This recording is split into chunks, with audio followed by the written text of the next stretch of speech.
may nilabas pong desisyon ng DBM na yung NTA ay sa probinsya na kukwentahin, yung share ng syudad ay sa probinsya na kukwentahin. Well, para mas maintindihan, kumbachero, ang Lucena ay highly urbanized city.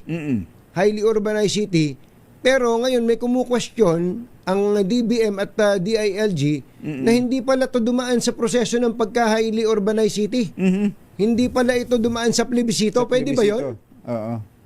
Katulad ka, Jerry, sa amin pong record at nag-issue na po ng certification ng local COMELEC namin, yan pong Lucena City ay isang component city pa rin sa amin pong pagtatala. Dahil po, ang mga mamamayan po ng Lucena ay bumoboto pa rin sa kanila pong governor. Kung yung highly urbanized city, hindi dapat po ay nakaseparate at hindi bumoboto katulad ng Puerto Princesa.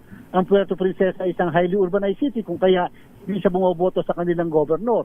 At kung wala pong deklarasyon mula po sa ating Pangulo na siya ay highly urbanized city at kung hindi po nagkaroon ng isang plebisito para po ikumpirma yung deklarasyon ng pagiging highly urbanized city, then hindi po siya highly urbanized city at siya po sa kasalukuyan ay maaaring considered pa rin na component city at kakailanganin ng isang opisyal na deklarasyon mula sa Pangulo at isang plebisito para iyan ay maging isang highly urbanized city. Naku, salamat po sa paglilinaw at sa susunod ay pag-usapan po natin ito na mas mahaba.